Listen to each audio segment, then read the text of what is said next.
जय हिंद साथियों। Assistant registrar के एग्ज़ाम 2022 में आए हुए एमसीक्यू जो कि पार्ट बी पर आधारित है, आज हम यहाँ पर डिस्कस करेंगे, जो कि विश्वविद्यालय शिक्षा एवं प्रशासन टॉपिक से जुड़े हुए हैं। कुल 100 प्रश्न रहेंगे। सहायक कुल सचिव का पाठ्यक्रम पार्ट ए और पार्ट बी में बटा हुआ है। पार्ट ए से 50 क्वेश्चन जो कि एमपीपीएससी की सभी परीक्षाओं में कॉमन है, वह प्रश्न आते हैं, जबकि पार्ट बी जो सहायक कुल सचिव का मेन पार्ट है जिसमें 100 प्रश्न आएंगे, जो कि विश्वविद्यालय शिक्षा एवं प्रशासन के अंतर्गत 10 यूनिट में विभाजित है।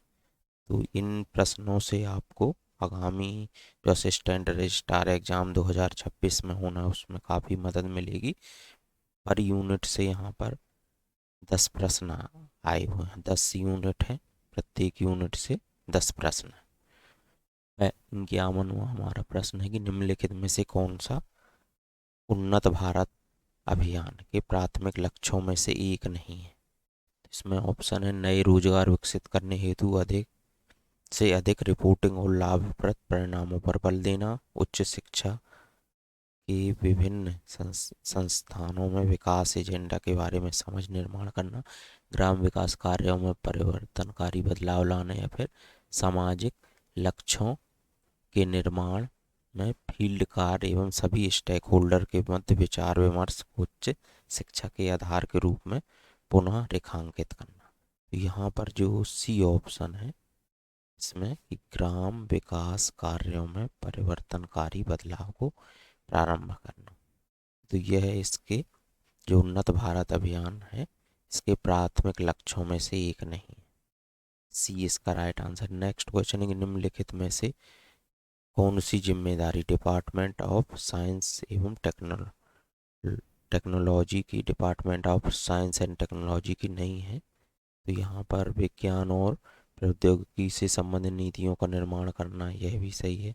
मंत्रिमंडल की कैबिनेट वैज्ञानिक सलाहकार, देखिए डिपार्टमेंट ऑफ साइंस तो वैज्ञानिक सलाहकार समिति से संबंधित मामले, यह भी सही है। फ्यूरोलॉजी यह भी इसके अंतर्गत आता है, जबकि ये जो है उच्च शिक्षा संस्थानों में विज्ञान एवं प्रौद्योगिकी के विशेषज्ञों की नियुक्ति, तो यह जो है इसका department of science and technology से संबंधित नहीं है। डी इसका राइट आंसर हो जाएगा। पंडित मदन मोहन मालवीय राष्ट्रीय शिक्षक और शिक्षण मिशन की शुरुआत कब हुई? दिसंबर 2014, मार्च 2017, मार्च 2020 और मार्च 2021। तो इसका राइट आंसर है दिसंबर 2014। पंडित मदन मोहन मालवीय राष्ट्रीय शिक्षक और शिक्षण मिशन की शुरुआत दिसंबर 2014 में हुई थी। नेक्स्ट क्वेश्चन है, निम्नलिखित में से कौन से कथन राष्ट्रीय मूल्यांकन एवं प्रत्यानयन परिषद नैक के बारे में सही नहीं है?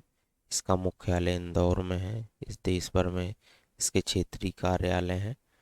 इसे उच्च शिक्षा संस्थानों का आकलन करने और मान्यता देने की जिम्मेदारी सौंपी गई है। यह एक स्वायत्त संस्था है।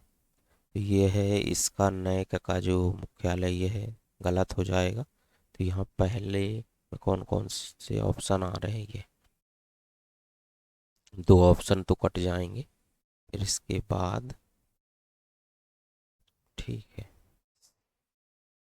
इसमें देश भर में, तो ये भी इसका रॉन्ग हो जाएगा, तो दूसरा वाला भी कट जाएगा।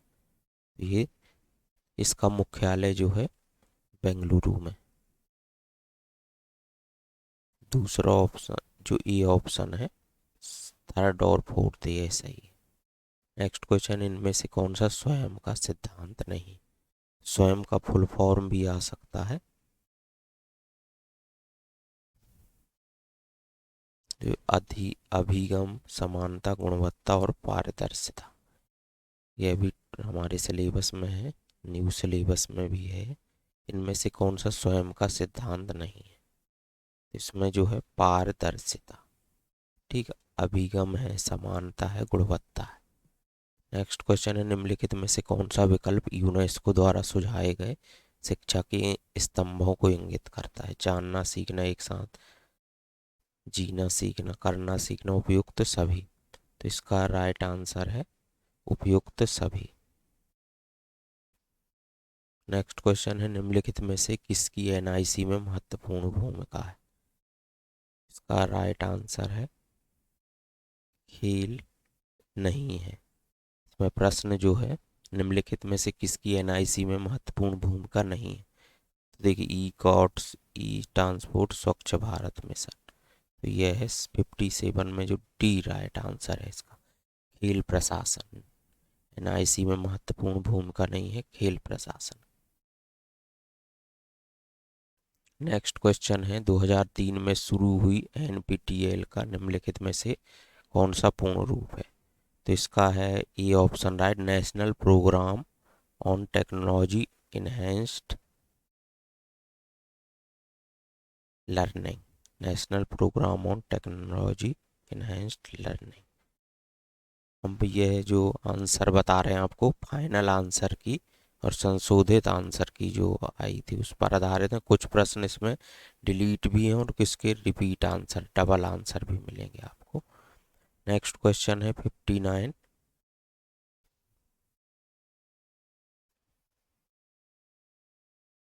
निम्नलिखित में से कौन सा रूसा का मुख्य उद्देश्य है? यहाँ पर इसका जो राइट आंसर है उपयुक्त सभी। इसमें सभी उद्देश्य हैं रूसा के, विभिन्न सुधारों के माध्यम से उच्च शिक्षा की गुणवत्ता में उन्नति, सामाजिक रूप से वंचित समुदायों के लिए उच्च शिक्षा में समानता में सुधार करना, और बालिकाओं के छात्रावास, अलग अलग अनुकूल बुनियादी ढांचे आदि के निर्माण के माध्यम से महिला, अल्पसंख्यकों, SC ST OBC और दिव्यांगजन को शामिल करने को बढ़ावा देना।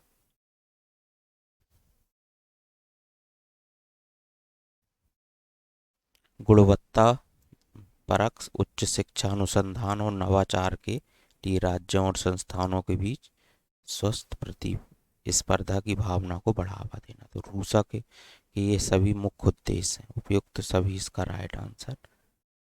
यूनिट फर्स्ट जो है पार्ट बी की, उस पर आधारित ये 10 प्रश्न थे। तो ये राष्ट्रीय मूल्यांकन नैक का एक और प्रश्न आ गया। यहाँ पर पहले भी एक प्रश्न आया था। राष्ट्रीय मूल्यांकन एवं प्रत्यायन परिषद द्वारा जारी प्रमाण पत्र कितने वर्ष तक वैध रहता है? 3 वर्ष, 5 वर्ष, 7 वर्ष या 10 वर्ष? तो इसमें 5 वर्ष तक वैध रहता है। नेक्स्ट 61 क्वेश्चन है कि मध्य प्रदेश में, अब ये दूसरी यूनिट, अलग यूनिट से पर आधारित है। मध्य प्रदेश में भारत के संविधान के किस अनुच्छेद के अंतर्गत मध्य प्रदेश लोक सेवा आयोग गठित किया गया है? तो इसमें जो राइट आंसर है अनुच्छेद 315। MPPSC 5 शब्द हैं तो ऐसे याद रखिएगा कि 315 अनुच्छेद के अंतर्गत इसको MPPSC को गठित किया गया है। निम्नलिखित में से कौन सा आयोग 1 नवंबर 1956 से पूर्व भोपाल राज्य में सिविल सर्विसेज की भर्ती हेतु परीक्षाएं आयोजित करता है? तो इसमें जो राइट आंसर है संघ लोक सेवा आयोग, 62 का। तो ये इसमें देखिए अच्छा प्रश्न है कि 1 नवंबर 1956 से पूर्व, ठीक, तो MPPSC के गठन के पहले की बात कर रहा है, या MP के गठन के पहले की। तो सिविल सर्विसेज की परीक्षाएं आयोजित करता था, तो ये UPSC कंडक्ट कराता था। नेक्स्ट क्वेश्चन है कि भारत के संविधान के किस अनुच्छेद के अंतर्गत भारत सरकार पर मुकदमा चलाया जा सकता है? तो इसका राइट आंसर है अनुच्छेद 300 के अंतर्गत। भारत के संविधान के अनुच्छेद 300 के अंतर्गत भारत सरकार पर मुकदमा चलाया जा सकता है। नेक्स्ट क्वेश्चन है, निम्नलिखित में से कौन सा संसदीय शासन व्यवस्था में प्रशासन पर विधायी नियंत्रण का साधन नहीं है? ठीक, संसदीय शासन व्यवस्था में प्रशासन पर विधायी नियंत्रण का साधन नहीं। तो इसका राइट आंसर है प्रत्योजित। ठीक, ये भी प्रश्नकाल भी है, स्थगन प्रस्ताव भी, अविश्वास प्रस्ताव, तो ये सभी इसमें है, लेकिन ये है जो है प्रत्योजित विधान, ये कोई ऐसा नियम नहीं है यहाँ पर। नेक्स्ट क्वेश्चन है, सूचना का अधिकार अधिनियम 2005 की किस धारा के अंतर्गत राज्य सूचना आयोग का गठन किया गया था? तो इसमें है धारा 15(1) के तहत। नेक्स्ट क्वेश्चन है, मध्य प्रदेश उच्च न्यायालय सूचना का अधिकार नियम को किस वर्ष प्रभावशील बनाया गया था? तो यह बनाया गया था 2006 में। मध्य प्रदेश उच्च न्यायालय सूचना का अधिकार नियम को किस वर्ष प्रभावशील बनाया गया था?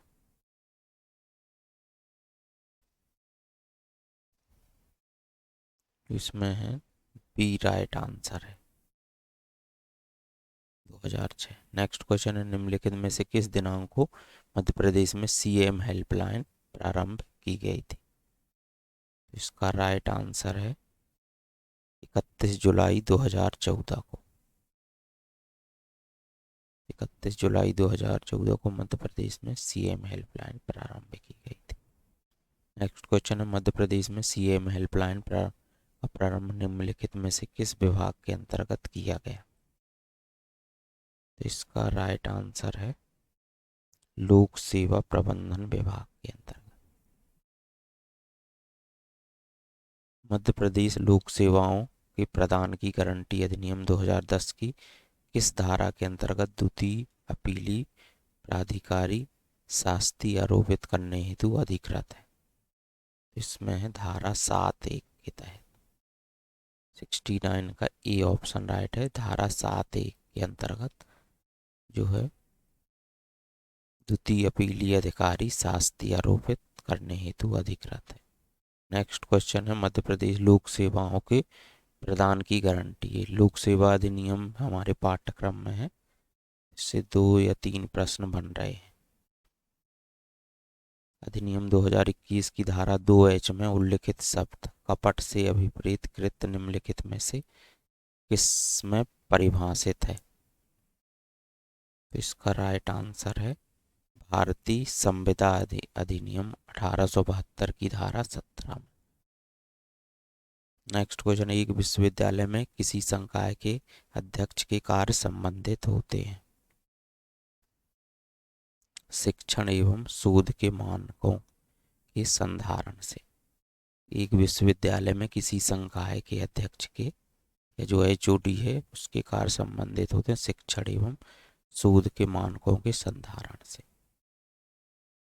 मध्य प्रदेश विश्वविद्यालय अधिनियम 1973 का 22वां के बेहतर प्रावधानों हेतु लाया गया था। यह लाया गया था संगठन एवं प्रशासन।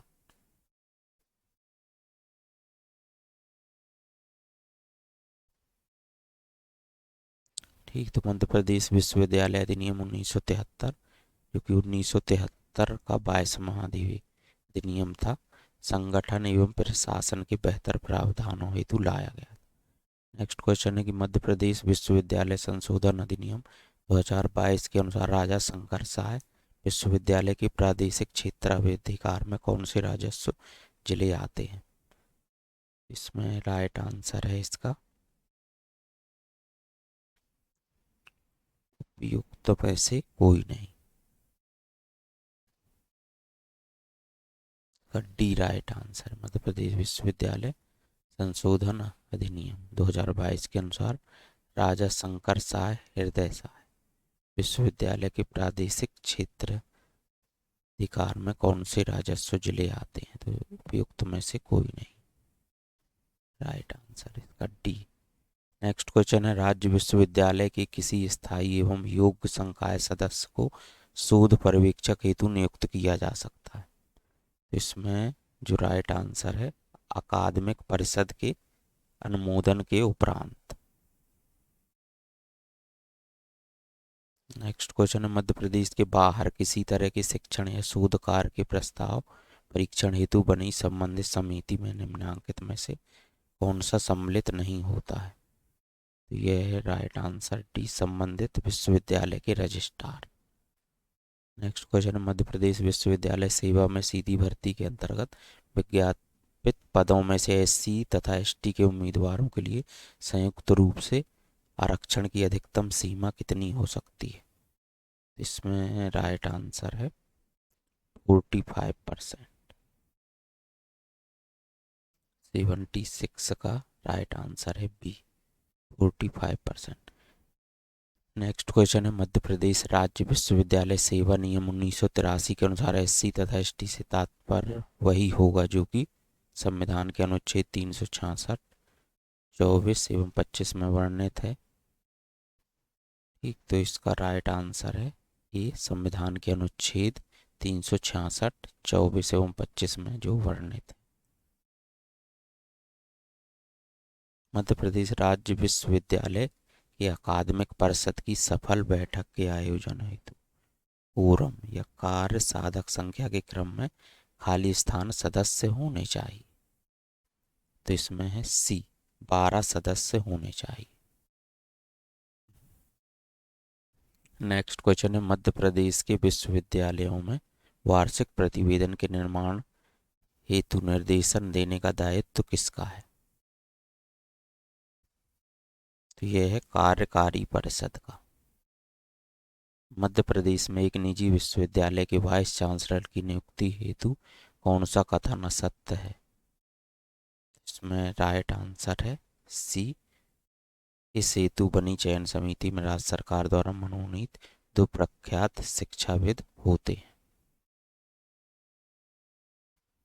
नेक्स्ट क्वेश्चन है, निम्नलिखित में से किस अंतर्राष्ट्रीय संस्था द्वारा मध्य प्रदेश उच्च शिक्षा गुणवत्ता उन्नयन परियोजना के लिए वित्तीय सहायता प्रदान की जाती है? इसमें है वर्ल्ड बैंक के द्वारा। मध्य प्रदेश विज्ञान एवं प्रौद्योगिकी परिषद की स्थापना किस अधिनियम के अंतर्गत की गई है? तो इसमें जो है MP society registration act 1973। Madhya Pradesh विज्ञान एवं प्रौद्योगिकी परिषद की स्थापना जो है एमपी सोसाइटी रजिस्ट्रेशन एक्ट 1973 के तहत की गई। भारत में कृषि संस्थानों का प्रत्यानयन किस परिषद बोर्ड द्वारा किया जाता है? तो इसको एमपीपीएससी ने फाइनल आंसर की में डिलीट कर दिया था।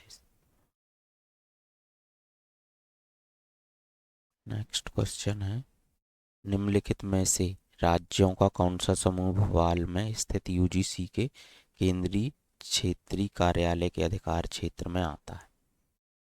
तो इसका राइट आंसर है छत्तीसगढ़। छत्तीसगढ़, राजस्थान, मध्य प्रदेश। भोपाल में स्थित यूजीसी के केंद्रीय क्षेत्रीय कार्यालय के अधिकार क्षेत्र में आता है छत्तीसगढ़, राजस्थान तथा मध्य प्रदेश। एआईसीटीई के केंद्रीय क्षेत्रीय समिति का कार्यालय मध्य प्रदेश के किस जिले में स्थित है? तो इसमें जो है right answer Bhopal. Next question है, मध्य प्रदेश राष्ट्रीय अध्यापक शिक्षा परिषद किस क्षेत्रीय समिति का हिस्सा है? इसमें पश्चिमी क्षेत्रीय समिति का हिस्सा है, सी राइट आंसर। कृषि प्रौद्योगिकी अनुप्रयोग अनुसंधान संस्थान मध्य प्रदेश के किस जिले में स्थित है? अटारी। 87 का राइट आंसर है, यह है कृषि प्रौद्योगिकी अनुप्रयोग अनुसंधान संस्थान जबलपुर में।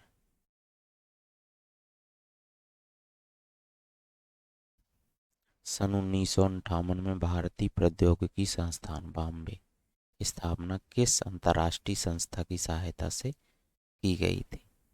इसमें राइट आंसर है यूनेस्को।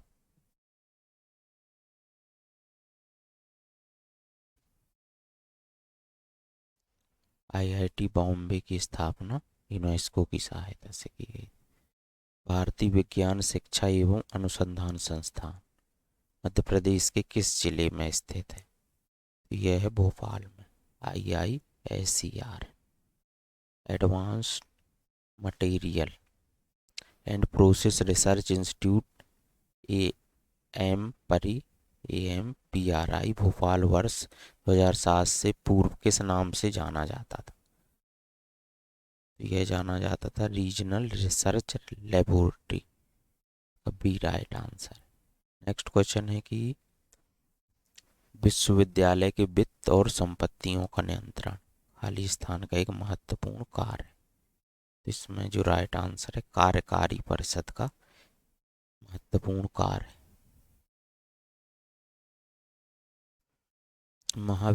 विश्वविद्यालय के प्रशासनिक विंग के प्रमुख की स्थिति एक महत्वपूर्ण पद है। तो यह है रजिस्ट्रार की।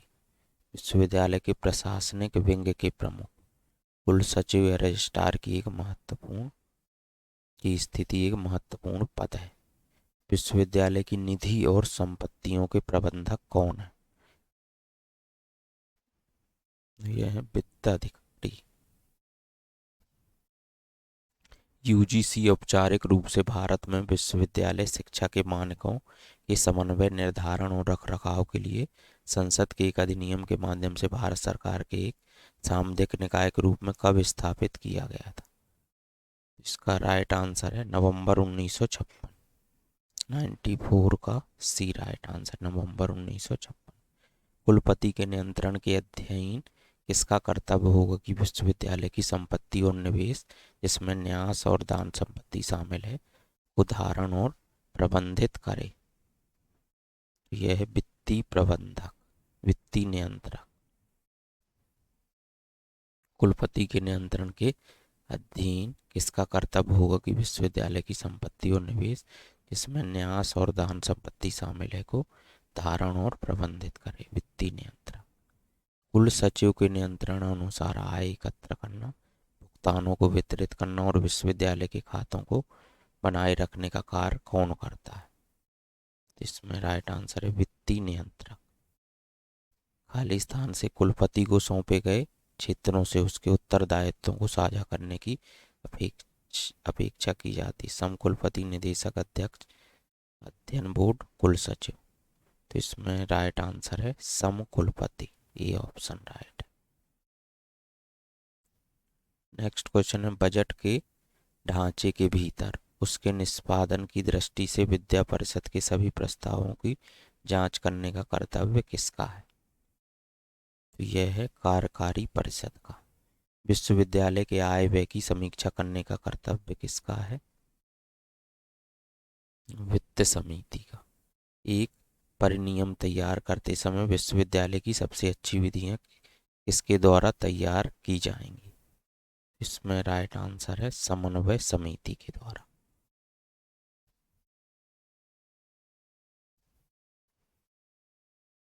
नेक्स्ट क्वेश्चन है फर्म के वित्तीय स्रोतों के नियोजन एवं नियंत्रण से संबंधित प्रबंधकीय गतिविधि कहलाती है।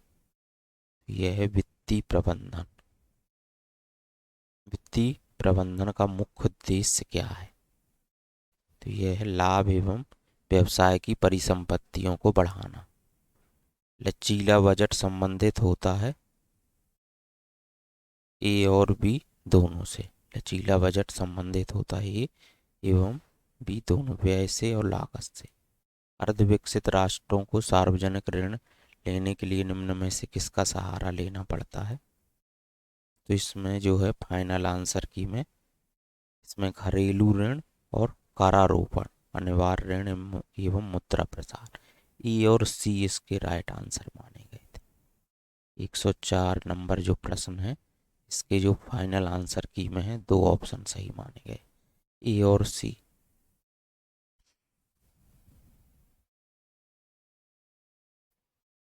नेक्स्ट क्वेश्चन है निम्न में से सही कथन को चुनिए। तो इसमें है उपयुक्त सभी। अंकेक्षण जो है संपूर्ण चित्रण को नहीं बताती है। अंकेक्षण का प्रारंभ लेखांकन के अंत से होता है। अंकेक्षण कोई गारंटी नहीं देती है। नेक्स्ट क्वेश्चन है भारत में नियंत्रक तथा महालेखा परीक्षक की नियुक्ति संविधान की कौन सी धारा के तहत एवं किसके द्वारा की जाती है? धारा 155 प्रधानमंत्री द्वारा, धारा 165 राज्यपालों द्वारा, धारा 175 मुख्य न्यायाधीश द्वारा, धारा 148 राष्ट्रपति द्वारा। तो इसमें जो है राइट आंसर धारा 148 राष्ट्रपति द्वारा। नेक्स्ट क्वेश्चन है, भारत में अंकेक्षण को लेखांकन से कब और किसके द्वारा पृथक किया गया? तो 1976 में केंद्र सरकार के द्वारा। लोक लेखों की विशेषताओं में से एक है, तो इसका राइट आंसर है बी, लोक लेखों की केंद्रीय प्रणाली होती है। 108 का B right answer. Madhya Pradesh भंडार क्रय नियम निम्न में से किस पर लागू नहीं होता है? तो यह जो है मध्य प्रदेश हस्तशिल्प व कारीगरों द्वारा उत्पादित सामग्रियों के क्रय विक्रय पर, जबकि यह भंडार क्रय नियम जो मध्य प्रदेश का निगमों पर लागू है, मंडलों एवं विपणन संघों पर, मंडी बोर्ड एवं कृषि उपज मंडी समिति पर भी लागू है। मध्य प्रदेश भंडार क्रय नियम के अंतर्गत सीमित निविदा पद्धति को अपनाया जाता है। इसमें राइट, इसको जो है फाइनल आंसर की में डिलीट कर दिया था एमपीपीएससी, इसको डिलीट कर दिया गया था। नेक्स्ट क्वेश्चन है, निम्नलिखित में से कौन सा समीकरण मूल्यांकन का सही चित्रण है? तो इसमें जो राइट आंसर, मूल्यांकन में मापन, आकलन, मूल्य निर्माण, तीनों चीजें होनी चाहिए। 111 का सी राइट आंसर। नेक्स्ट क्वेश्चन है, निम्नलिखित में से कौन सा एक छात्र की ग्रेडिंग का आवश्यक पहलू नहीं है? तो यह है पक्षपात। VAR के लर्निंग स्टाइल मॉडल किसके द्वारा दिया गया था? तो यह दिया गया था नील डी फ्लेमिंग के द्वारा। शिक्षण प्रक्रिया में शामिल नहीं है प्रचार करना। हुकानसन और हूपर के अनुसार शिक्षण के कितने स्तर होते हैं? ठीक, तो इसमें राइट आंसर है, हुकानसन और हूपर के अनुसार शिक्षण के कितने स्तर होते हैं? तो इनने 5 बताए थे, सी राइट आंसर है। निम्नलिखित में से कौन सा अनुसंधान विधियों में शामिल है? इसमें राइट आंसर, इसको जो है फाइनल आंसर की में एमपीपीएससी ने डिलीट कर दिया था। 116 नंबर प्रश्न को डिलीट कर दिया था। अभी तक 2 किए थे, अब यह तीसरा प्रश्न है जो एमपीपीएससी ने डिलीट किया है इस प्रश्न पत्र का। निम्न में से कौन सा सामाजिक संपर्क मॉडल का हिस्सा नहीं? इसमें है programmed model.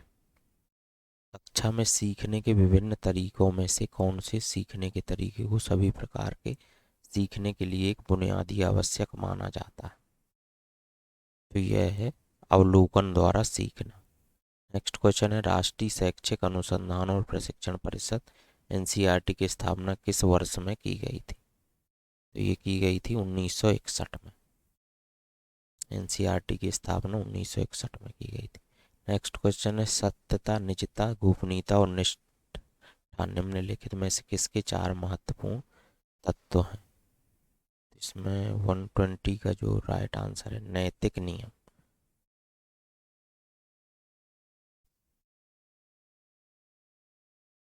B right answer है नैतिक नियम।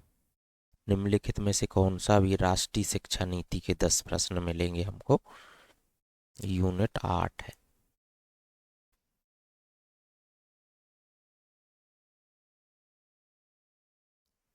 निम्नलिखित में से कौन सा राष्ट्रीय शिक्षा नीति 2020 का मूलभूत सिद्धांत नहीं? 7वीं यूनिट है ये शायद। निम्नलिखित में से कौन सा राष्ट्रीय शिक्षा नीति 2020 का मूलभूत सिद्धांत नहीं है? तो इसमें जो है योगात्मक मूल्यांकन, जबकि लचीलापन, अवधारणात्मक बोध पर जोर और रचनात्मक और तार्किक सोच, इस पर जोर दिया गया है। राष्ट्रीय शिक्षा नीति 2020 के अनुसार सामाजिक आर्थिक रूप से वंचित छात्रों की अधिकता वाले क्षेत्रों में शिक्षक विद्यार्थी का अनुपात क्या होगा? तो इसमें राइट आंसर है 25:1, जबकि सामान्य उसमें जो है 30:1 है नॉर्मल क्षेत्रों में। निम्नलिखित में से किस प्राचीन भारतीय साहित्यिक कृति ने अच्छी शिक्षा को 64 कलाओं के ज्ञान के रूप में परिभाषित किया, जिसे एनईपी 2020 वापस लाना चाहती है? तो इसमें जो राइट आंसर है बाण भट्ट की कादम्बरी। एनईपी 2020 के अनुसार निम्नलिखित में से कौन सा स्नातकोत्तर कार्यक्रम का सही प्रारूप नहीं है? इसमें जो राइट आंसर है 4 वर्षों का पाठ्यक्रम, बी राइट आंसर। एनईपी 2020 के अनुसार प्रत्येक कॉलेज, विश्वविद्यालय या उच्च शिक्षा संस्थानों के क्लस्टर नॉलेज हब में न्यूनतम कितने छात्र होंगे? इसमें राइट आंसर है 3000, 125 का सी राइट आंसर।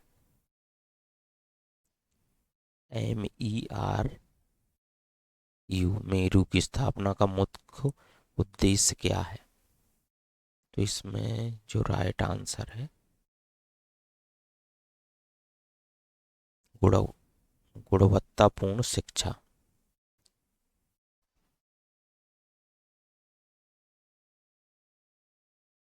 मेरू की स्थापना का मुख्य उद्देश्य क्या है?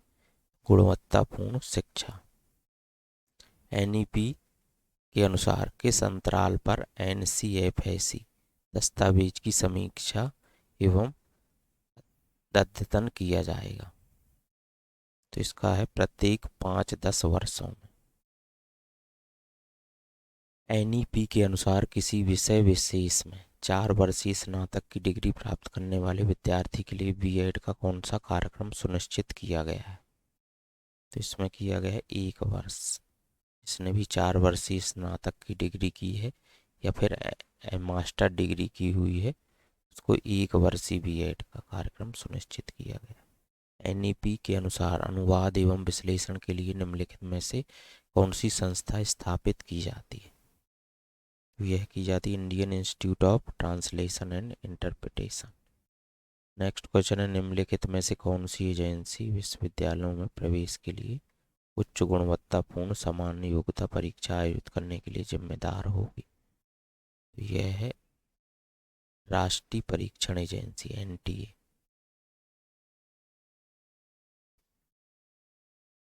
मध्य प्रदेश प्रवेश तथा शुल्क विनियामक समिति का सभापति कौन नहीं हो सकता है? इसमें जो राइट आंसर है राज्य सरकार के उप सचिव स्तर का अधिकारी।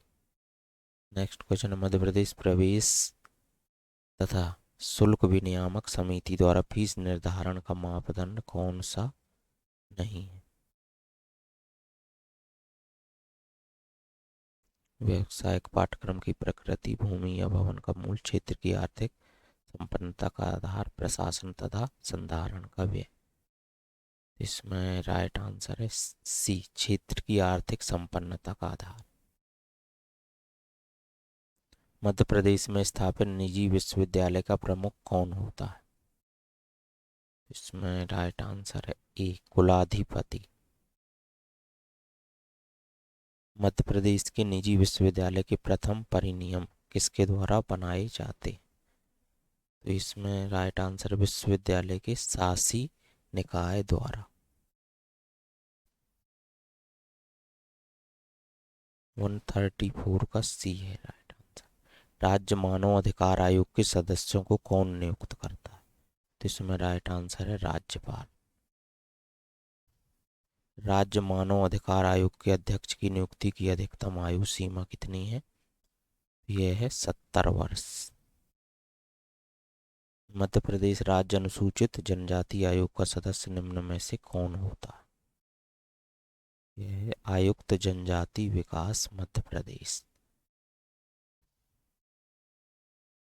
मध्य प्रदेश राज्य अल्पसंख्यक आयोग का कोई सदस्य अध्यक्ष किसे संबोधित करते हुए स्व हस्ताक्षरित लेख द्वारा पद को त्याग सकेगा? तो इसमें राज्य सरकार को।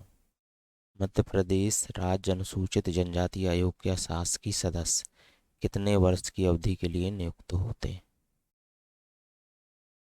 तो यह नियुक्त होते हैं 3 वर्ष की अवधि के लिए।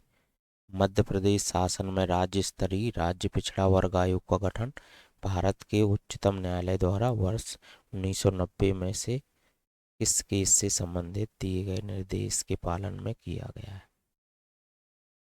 यह किया गया है इंदिरा साहनी बनाम भारतीय संघ। अब 141 से 150 तक कुल 10 प्रश्न जो हैं, 2 पैसेज, 5 प्रश्न आपको हिंदी पैसेज और 5 प्रश्न इंग्लिश पैसेज के मिले, जिसमें कि आप पैसेज पढ़ के इनको प्रश्नों के उत्तर दे सकते हैं। 141 का जो है बी है राइट आंसर। ठीक, 142 का है सी, इसमें भी सी राइट आंसर है। शांति को बढ़ावा देने के लिए वैश्विक प्रयासों में युवा कैसे शामिल हो सकता है। 144 का भी है सी राइट आंसर, 145 का भी है सी और 146 में भी सी राइट आंसर। 147 का है डी, 148 का जो राइट आंसर है ई है, 149 का सी है और जो 150 है इसमें ए भी सही है और डी भी सही है। तो इस तरह से हमने असिस्टेंट रजिस्ट्रार के पार्ट बी के पाठ्यक्रम पर आधारित 2022 जो कि इससे पहले एग्ज़ाम हुआ है उसके 100 प्रश्न देखे। हमारे चैनल में आपको सभी असिस्टेंट रजिस्ट्रार से संबंधित सभी यूनिट की पीडीएफ और वीडियो अवेलेबल रहेंगे। आप इस नंबर पर व्हाट्सअप करके पीडीएफ प्राप्त कर सकते हैं। Thank you.